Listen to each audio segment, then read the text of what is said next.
डर लगता है। तुम मेरे पास सो जाओ। Uma, give me the ball. Uma.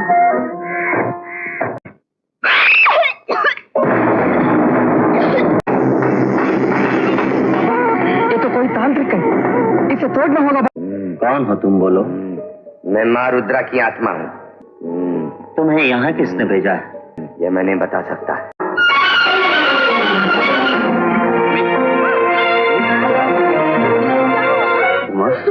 Uma, सुअर राक्षस साला हरामजादा की करतूत थी। कल मैंने 7 महीने में बच्चा पैदा कर दिया और वो छिनाल करियम्मा पाटिल के लड़के को गन्ने के खेत में नदी के उस पार ले गई थी।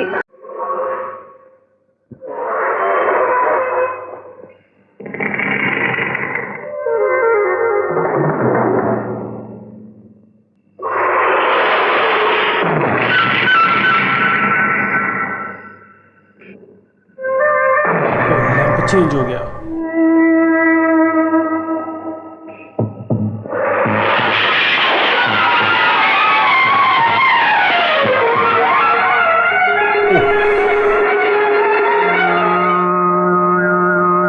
उमा, जयंती का फोन है।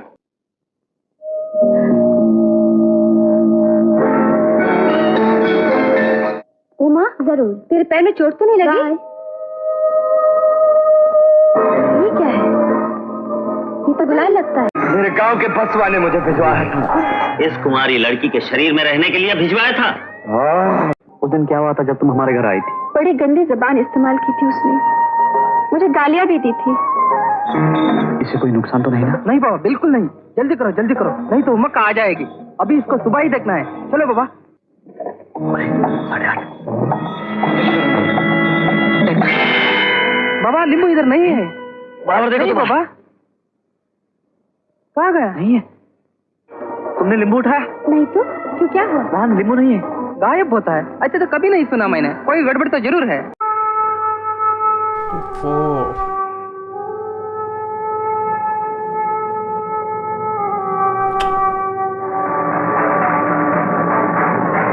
हॉरर फिल्म गहराई 1981 में रिलीज हुई थी।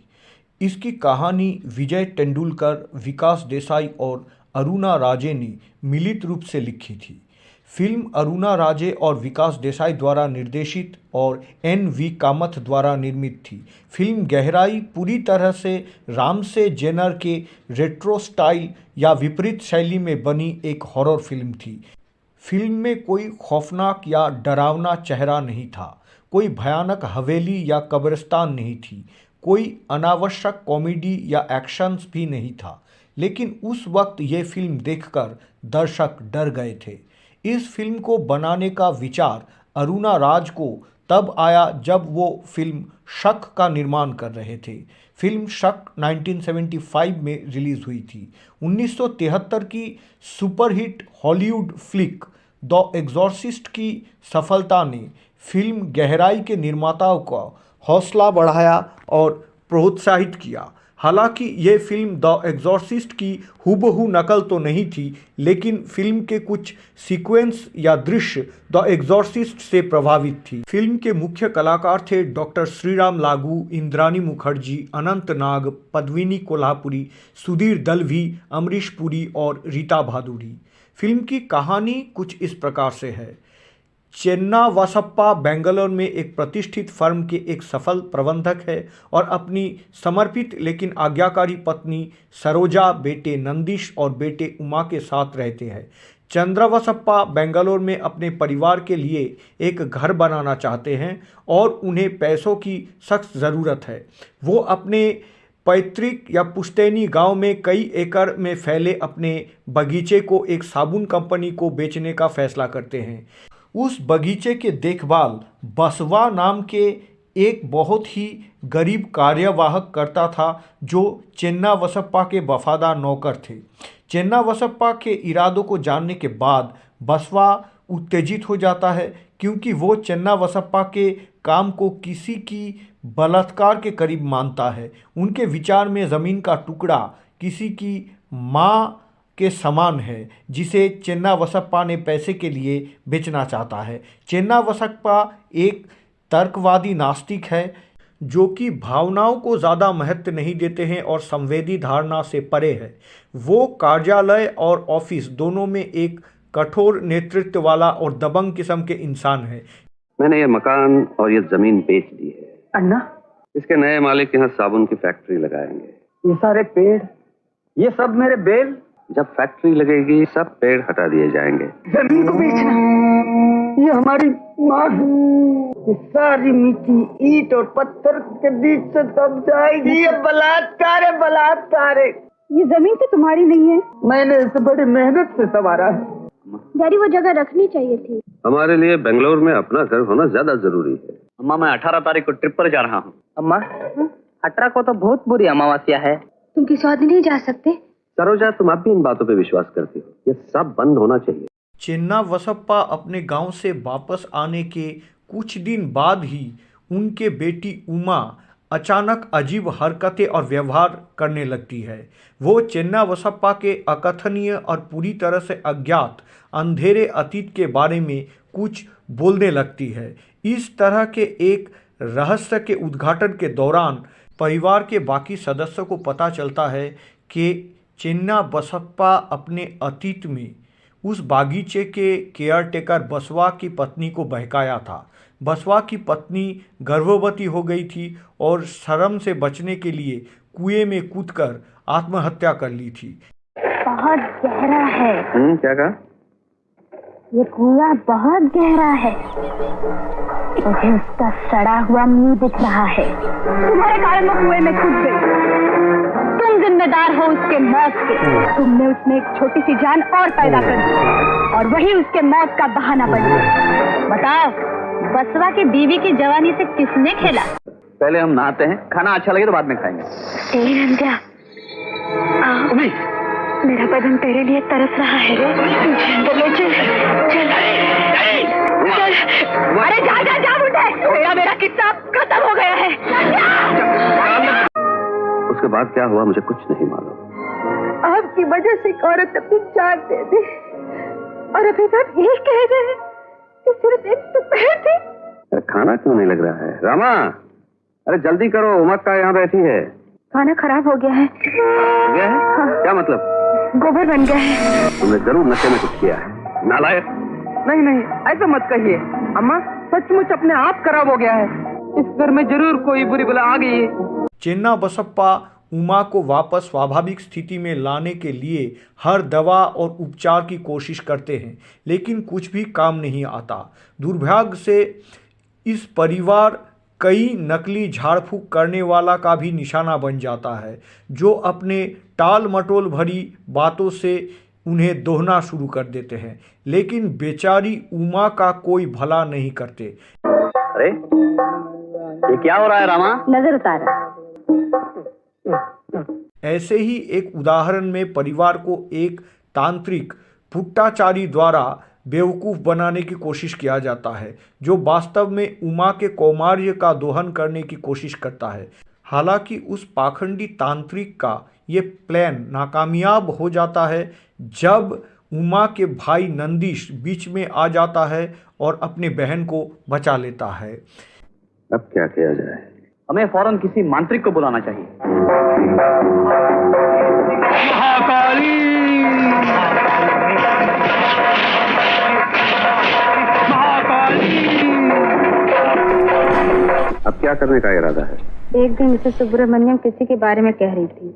आप निराश ना हो श्रीमान, भूत प्रेतों को भगाने की विद्या तो मेरी मुट्ठी में है।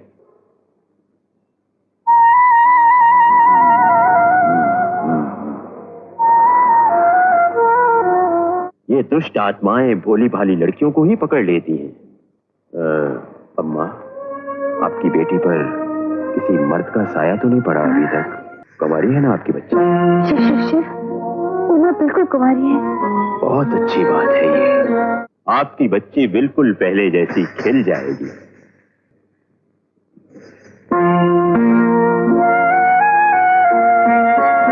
अब तुम्हें कोई हैरान नहीं करेगा बच्ची।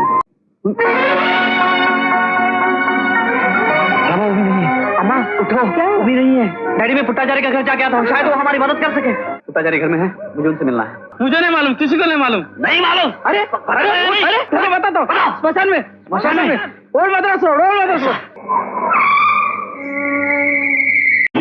रामजादे, मैंने 15 साल प्रतीक्षा की है इस घड़ी की। इसे कुछ हो गया है, उठाई नहीं जाती। वो नहीं उठाई जाएगी, उसमें देवी जाग चुकी है। तावीज़ को हाथ में लगाओ, तुम भस्म हो जाओगे। बाहर जाओ यहाँ से।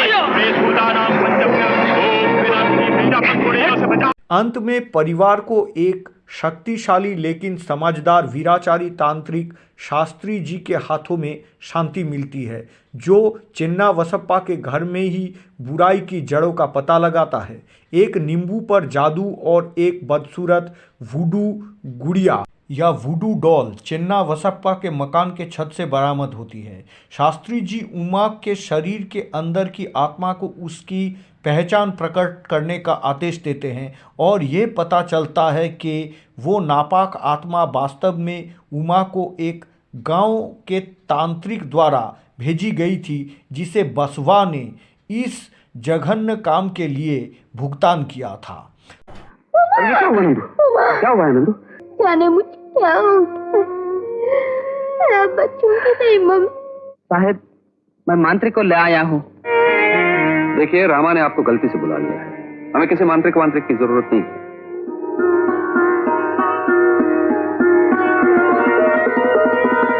बेटे सुनो, अपनी छत पर जाकर देखो, किसी पूर्वी कोने में तुम्हें कुछ मिलेगा, उसे ले आओ। ये लींबू, तुम्हारे आते में जितने भी पेड़ हो, अब उनमें देखो, किसी न किसी पेड़ में जरूर कुछ होगा। मिल गया। इसे जला देने से आपकी लड़की की जान बच जाएगी। इस आत्मा को किसी ने अपनी ताकत से भेजा है लड़की के शरीर में बस जाने के लिए। मुझे इसे मुक्त करना होगा, जिससे आपकी बच्ची पूरी तरह अच्छी हो जाए। इनके धुआं होते ही आपकी आधी मुसीबत खत्म हो जाएगी। मैं तुम्हें 100 साल के लिए किसी अंधे कुएं में लटका दूंगा। नहीं, ऐसा मत करो, मुझे इतनी बड़ी सजा मत दो। ये तुमने पहले क्यों नहीं सोचा था? मुझे मालूम नहीं था, उसने अचानक पकड़ लिया। मैं तुम्हारा गुलाम बन के रहूंगा, लेकिन मुझे इस शरीर में रहने दो। मुझे बहुत चैन मिला है इसमें। नहीं मानोगे तो अंधे कुएं में ही लटकते रहना पड़ेगा। मैं जाने को तैयार हूँ। मैं अपने मांत्रिक के पास वापस नहीं जाना चाहता। मैं अंधे कुएं में भी नहीं लटकना चाहता। मुझे बचा लो, मुझे मुक्ति दे दो। तुम्हारे जाने की पहचान क्या होगी? बाहर पेड़ से एक नारियल गिर पड़ेगा। जाओ, अब तुम्हें कोई नहीं पकड़ सकेगा। आपकी मुसीबत दूर हो गई है। कुछ बेचैन आत्माएं इधर उधर भटकती रहती हैं। लोग उन्हें काले जादू की शक्ति से पकड़ लेते हैं और अपने स्वार्थ के लिए इस्तेमाल करते हैं। आपकी दक्षिणा? मैं ये सब धन कमाने के लिए नहीं करता। उमा कुछ दिनों के बाद स्वाभाविक हो जाती है। नंदिश बसवा से बदला लेने का फैसला करता है और अपने पुश्तैनी गांव पहुंचता है। उसे पता चलता है कि कुछ दिन पहले बसवा की मौत हो गई थी। नंदिश अपने सवालों के जवाब खोजने के लिए बसवा की आत्मा से मिलने के मदद के लिए एक स्थानीय तांत्रिक से मदद मांगता है। इसके आगे क्या होता है ये जानने के लिए आप फिल्म गहराई देख लीजिए। मुझे बसवा से मिलना है। मैं जानना चाहता हूँ उसने उमी के साथ ऐसा क्यों किया, लेकिन जो कुछ भी है उसकी वजह आप है। बसवा को जानते हो तुम? हाँ, लेकिन वो तो मर चुका है। मर चुका है? कब मरा? यही कुछ दिन पहले। उसके घर वाले कहाँ हैं? हम नहीं जानता, यहीं कहीं गांव में होंगे। जल्दी चलो सभी, जल्दी चलो। क्या फिर वैसा हो गया? फिर तुम इसमें जा सकते हो, चक्कर फिर चालू हो गया है। चलो। इसी बेड़े हुए। मम्मी, बिना उठकर मेरे ऊपर आया था, मैं एकदम डर गई। मम्मी, वो सिर्फ कॉकरोच था। कौन हो बेटे? चिन्नावसप्पा का बेटा। तुम सिद्धवीरप्पा के पोते हो। तुम्हारे दादा तो बहुत बड़े आदमी थे। इस गांव में हम सब के लिए उन्होंने बहुत कुछ किया है। मैं नहीं कर सकता। क्यों नहीं कर सकते? कोशिश तो करो। मैंने उससे बात करने की कसम खाई है। मैं कोशिश करता हूँ। बसवा का अपना कोई इस गांव में रहता है? हाँ, उसकी लड़की है चिन्नी, यही कहीं गांव में रहती है। इस फिल्म की सबसे बड़ी खासियत ये है कि अन्य आम हॉरर फिल्मों की तरह इसके अंत की पूर्वानुमान करना असंभव है। फिल्म का क्लाइमैक्स बहुत ही रोमांचक और उत्तेजक है। फिल्म गहराई अंत तक दर्शकों को सीट से बांध रखती है।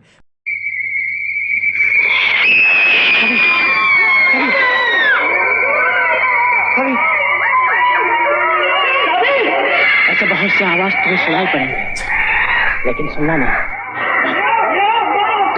मुझे बस वहां की कब्र के पास ले चलो।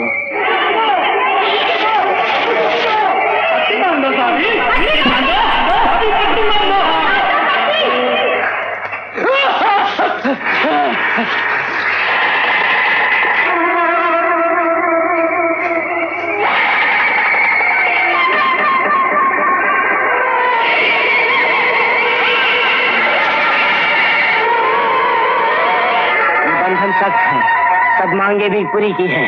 तुम अब कुछ नहीं कर सकते, अब तुम्हें आना पड़ेगा बसवा।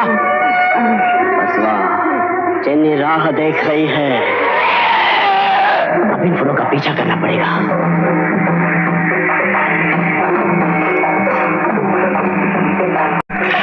चन्नी, कौन है? चन्नी घर पे है? चन्नी, बसवा, बसवा, क्या तुम वही बसवा हो जिसने चन्न बसवा की बेटी उमा के लिए कोई आत्मा भिजवाई थी? हाँ, मैं वही बसवा हूँ। क्या तुम इस लड़के को पहचानते हो? ये चन्न बसप्पा का लड़का, ये यहाँ क्यों आया है? तुम इसको मिलने के लिए। इसने एक मासूम लड़के को क्यों इस तरह हैरान किया, जबकि उसने इसका कुछ नहीं बिगाड़ा था? वो कौन था जिसने मेरी माँ की पूरी मिट्टी के साथ बलात्कार किया और उसे बेच डाला? उसे डैडी ने बेचा था और वो जमीन भी तुम्हारी नहीं थी। उसे मैं उसी तरह चाहता था जैसे कोई अपनी माँ को चाहता है। उसने मेरी बीवी को खराब किया। मुझे पता चला मरने के बाद मैंने उसके साथ जो भी किया अच्छा किया। सिर्फ एक भूल थी, एक भूल। एक बड़ा आदमी किसी की बीवी को खराब कर सकता है और उस धरती को बेच सकता है। छोटा आदमी उसे चुप रहना पड़ता है। एक जमीन का टुकड़ा था बस, और कुछ जानबूझकर नहीं किया गया था। वो जमीन हमारी थी, तुम सिर्फ उसकी देखभाल कर रहे थे। मैं उसकी गोद में सोया करता था। बैकग्राउंड म्यूजिक फिल्म के मूड के साथ बखूबी मेल खाता है। पूरी फिल्म में केवल एक ही गाना है और वे किशोर कुमार का। गाना सुनने में बहुत अच्छा था। इस फिल्म के संगीतकार थे लक्ष्मीकांत प्यारेलाल। इस फिल्म में उमा के डॉक्टर की आवाज़ कुलभूषण खरबंदा ने डब की थी, लेकिन उन्होंने अपनी आवाज़ को इतने परफेक्ट साउथ इंडियन स्टाइल में बदला कि दर्शक उनकी आवाज़ को पकड़ ही नहीं पाए। उमा को क्या हुआ है डॉक्टर? ठहरिए, अभी तो मैंने उसे पहली बार देखा है। आपका रिश्ता कैसा है उमा के साथ? मैं उमा को बहुत चाहता हूँ, सख्ती कभी नहीं करता। अगर उमा की हालत और बिगड़ी तो उसका एक और तरीका है, शॉक। शॉक? ये फिल्म अमरीश पुरी की शुरुआती दिनों के फिल्म थे और उनका प्रदर्शन काफ़ी ज़बरदस्त था। क्या? बहुत बार हो गया। एक्सीडेंट? कहाँ? नंदी रोड पर? नंदू कैसा है? नंदू है, मम्मी घबरानी, सब ठीक हो जाएगा। Don't worry mummy. देख जा कौन है, देख। अरे नंदू तू ठीक है ना? हाँ बिल्कुल ठीक हूँ। नहीं बिल्कुल नहीं, क्या है? कुछ नहीं। अचानक एक कुत्ते का पिल्ला सामने आ गया, मैं हड़बड़ा गया, जोर से ब्रेक लगा दी तो बैलेंस छूट गया, हम दोनों गिर गए। उसने कहा इस घर में कोई बुरी बला है। वो रामन्ना के घर का सर? मैं फिर कभी आता।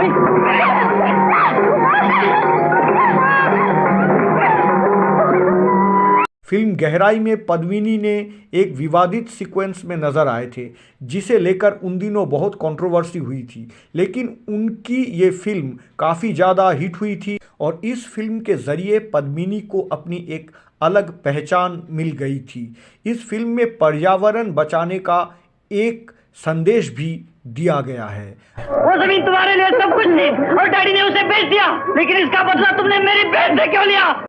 ये फिल्म 80 के दशक के अंत में दूरदर्शन पर भी प्रसारित किया गया था और लोग बेसब्री से उस दिन का इंतज़ार किए थे जिस दिन ये फिल्म टीवी पर आने वाली थी। पूरी तकलीफ होती है जब किसी के अपने दिल का टुकड़ा तड़पता है। मैं चाहता था वो अपनी लड़की को सिसक के मरता हुआ देखे।